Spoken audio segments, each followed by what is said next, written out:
खबर की। प्रधानमंत्री नरेंद्र मोदी आज केरल और तमिलनाडु के दौरे पर रहेंगे। प्रधानमंत्री केरल के एर्नाकुलम में करीब 10,800 करोड़ रुपए और तमिलनाडु के तिरुचिरापल्ली में करीब 5,650 करोड़ रुपए के प्रोजेक्ट का उद्घाटन और शिलान्यास करेंगे। प्रधानमंत्री केरल पहुंचने पर अखिल केरल धीवर सभा के स्वर्ण जयंती समारोह में शामिल होंगे। उसके बाद दोपहर 1:30 बजे एक और प्रोग्राम में अलग अलग डेवलपमेंट जनता को सौंपेंगे। ये project energy, highway, rural infrastructure, railway और दूसरे सेक्टर्स से जुड़े हैं। इसके बाद दोपहर करीब 2:15 बजे मोदी केरल के एर्नाकुलम में होने वाली एनडीए की रैली को भी एड्रेस करेंगे। इसके बाद पीएम तमिलनाडु जाएंगे। यहां शाम लगभग 5:45 पर प्रधानमंत्री तमिलनाडु के तिरुचिरापल्ली में लगभग 5,650 करोड़ रुपए की कई विकास परियोजनाओं का लोकार्पण और शिलान्यास करने वाले हैं। इस अवसर पर प्रधानमंत्री एक जनसभा को भी संबोधित करेंगे। तो ये पूरा शेड्यूल आज का प्रधानमंत्री नरेंद्र मोदी का रहने वाला है। महत्वपूर्ण दौरे केरल और तमिलनाडु के। खबरों की ओर, फतेहपुर शेखावाटी में बुधवार को शीतला अष्टमी का पर्व पारंपरिक रीति रिवाज के साथ मनाया गया। इस अवसर पर श्रद्धालुओं ने माता शीतला की पूजा अर्चना कर निरोगी रहने और परिवार की खुशहाली की कामना की।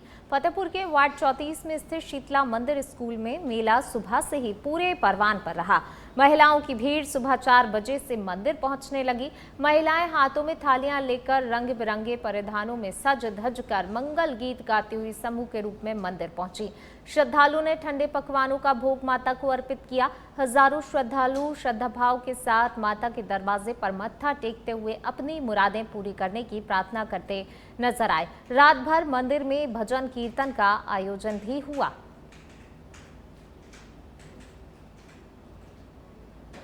शीतला माता की हम पहले दिन भगवान के राबड़ी का और मीठे चावल का, बाजरे की रोटी का भोग बनाते हैं और आज माई को सुबह सुबह पूजा करते हैं। और यहाँ पे आज देखिए कितनी भीड़ लगी हुई है। माई के दर्शन भी नहीं हो पा रहे क्योंकि आज एक ही बासेड़ा हुआ है माई के ये शीतला अष्टमी का त्योहार मनाया जाता है। इसमें सप्तमी को ठंडा भोजन, गर्म भोजन बनाया जाता है और अष्टमी को माता शीतला को भोग लगा के और बच्चों को खिलाया जाता है। ये माना जाता है कि शीतला अष्टमी के दिन माता की पूजा करने से छोटे बच्चे स्वस्थ रहते हैं और माँ का आशीर्वाद सबसे बना रहता है, इसलिए इस दिन सब ठंडा भोजन।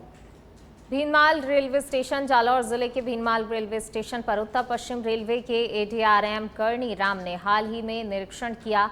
इस दौरान उन्होंने स्टेशन पर चल रहे निर्माण कार्यों और रेलवे लाइन डबलिंग परियोजना का जायजा लिया। निरीक्षण के दौरान अधिकारियों से कार्यों की प्रगति और गुणवत्ता की जानकारी ली गई और निर्देश दिए गए कि सभी कार्य समय पर पूर्ण किए जाएं। निरीक्षण के दौरान सच बेधड़क के संवाददाता मोइनुद्दीन ने स्टेशन पर यात्रियों के लिए पेयजल और शौचालय की सुविधाओं की कमी का मुद्दा उठाया। एडीआरएम ने तुरंत ही संबंधित अधिकारियों को दिशा निर्देश भी दिए कि इन सुविधाओं को जल्द से जल्द सुचारू किया जाए।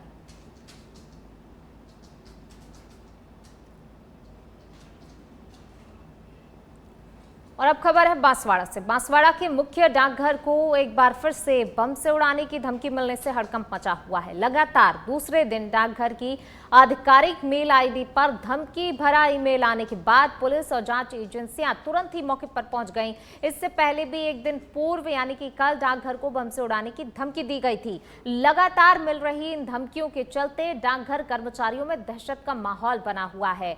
सूचना मिलते ही पुलिस और जांच एजेंसियों की टीम ने डाकघर परिसर में पहुंचकर सर्च अभियान शुरू कर दिया है। सुरक्षा के मद्देनजर परिसर की गहनता से जांच भी की जा रही है। तो वहीं पुलिस के वरिष्ठ अधिकारी डाक विभाग के प्रबंधक से बंद कमरे में मेल से जुड़े हुए महत्वपूर्ण पहलुओं पर गोपनीय चर्चा कर रहे हैं। फिलहाल पुलिस धमकी भरे ईमेल के स्रोत का पता लगाने में जुटी हुई है।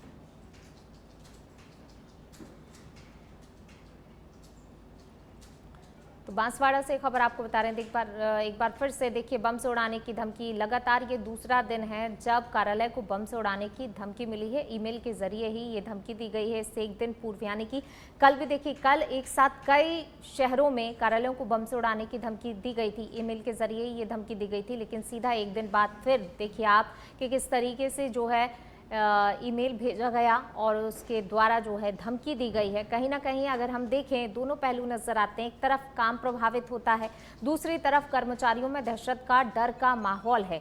सबसे बड़ा सवाल उनकी खुद की सुरक्षा को लेकर है। दूसरा सुरक्षा का सवाल ये भी उठता है कि जो लोग वहां पर पहुंचते हैं काम के लिए, उनमें भी कहीं ना कहीं आम जनता में भी जो है देखिए डर का माहौल जो है बना हुआ है। चिंतित रहते हैं अपनी सुरक्षा को लेकर। बार बार इस तरीके की ईमेल भेजकर धमकियां जो है देना कहीं ना कहीं काम प्रभावित और दूसरा जनता की सुरक्षा को लेकर कई सारे सवाल खड़े होते हैं। और आखिरकार क्यों बार बार जो है जांच के बाद ठंडे बस्ते में ये जांच डाल दी जाती है, क्यों कोई एक्शन या कठोर ऐसे कोई नियम क्यों नहीं बनाए जाते ताकि इन चीज़ों से जो है निजात मिल सके, जिससे काम भी प्रभावित ना हो और जनता भी जो है डर के माहौल में ना रहे।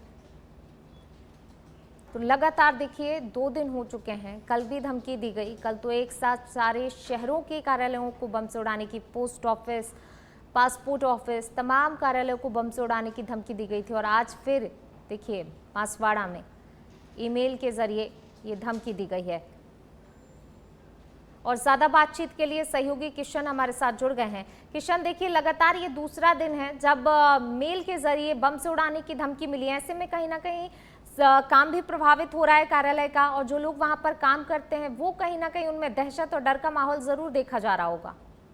बिल्कुल पूनम, आपने सही कहा है कि जिस प्रकार से ईमेल के जरिए लगातार 2 दिनों से धमकी मिल रही है। खास बात तो ये है कि एक ही डाकघर को दूसरी बार धमकी मिली है। एक दिन पूर्व के अंदर में धमकी मिली थी, उस दौरान भी तमाम जो जांच एजेंसियां वो मौके पर पहुंची थी, पुलिस के जो आला अधिकारी है वो मौके पर पहुंचे थे।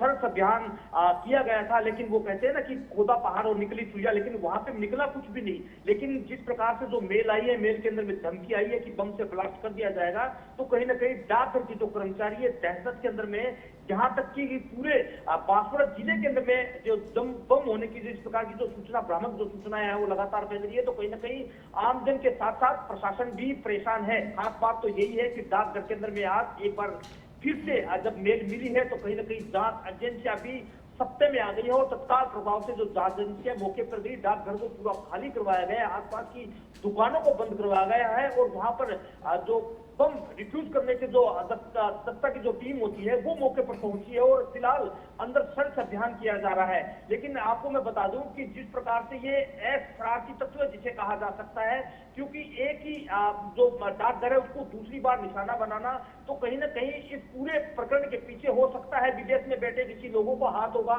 न कहीं ना कहीं जो आईडी है होते हैं उनको करके कर रहे हैं, सर्वर का उपयोग करके कर रहे हैं। तो कुल मिलाकर बात यही है कि जांच एजेंसी जब तक इन मेल करने वालों के पास में तक नहीं पहुंचेगी तब तक ये सिलसिला कहीं ना कहीं राजस्थान के कोने कोने के अंदर में जारी रहेगा। फिलहाल राजस्थान की जो जांच एजेंसियां हैं वो हाई अलर्ट पर है। पूनम, बिल्कुल किशन, देखिए पुलिस की कोई प्रतिक्रिया मिल पा रही है आप, क्योंकि देखिए कल भी पुलिस कर्मी जो है जांच में लगे होंगे, जांच के बाद क्या चीज़ें सामने निकल कर आई, और इसके अलावा क्योंकि अब बहुत ज़रूरी हो जाता है कि इन पहलुओं पर गहनता से विचार किया जाए, जांच को जो है और तेज़ किया जाए, पता लगाया जाए जल्द से जल्द कि आखिरकार बार बार ये ईमेल कहाँ से भेजे जा रहे हैं। कोई प्रतिक्रिया आज की इस जाँच के बाद पुलिस की तरफ से?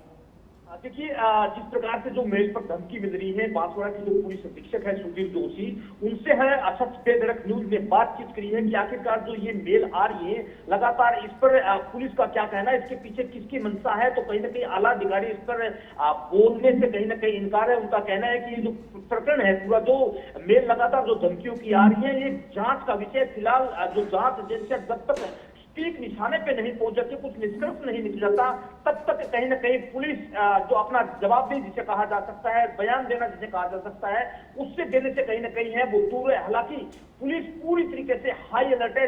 जैसे ही इस पूरे जो बम की धमकी की जानकारी पुलिस को मिलती है, पुलिस के जवान मौके पर, जो तमाम जो आपदा प्रबंधन की टीम हो या फिर सीआईडी की टीम हो, जांच एजेंसियों की टीम हो या फिर बम विरोधक दस्तावेज की जो टीम हो, तमाम जांच एजेंसियां हाई अलर्ट पर है फिलहाल।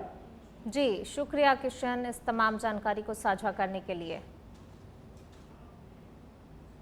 और अब खबर चित्तौड़गढ़ के कपासन से है। राजस्थान के कपासन क्षेत्र में बुधवार देर शाम एक दर्दनाक घटना सामने आई। अज्ञात कारणों के चलते एक विवाहिता ने पहले अपने 2 मासूम बच्चों को कुएं में डाल दिया और बाद में खुद ट्रेन के आगे कूदकर आत्महत्या कर ली। पुलिस के अनुसार काछिया खेड़ी गांव निवासी पारस कच्छावा की पत्नी अर्ची बाई ने ये कदम उठाया है। बताया जा रहा है कि महिला ने पहले अपने बेटे मोनू और सोनू को गांव के पास स्थित एक कुएं में डाल दिया। इसके बाद महिला पास ही स्थित रेलवे ट्रैक पर पहुंची और उदयपुर से दिल्ली जा रही चेतक एक्सप्रेस के आगे कूदकर अपनी जान दे दी।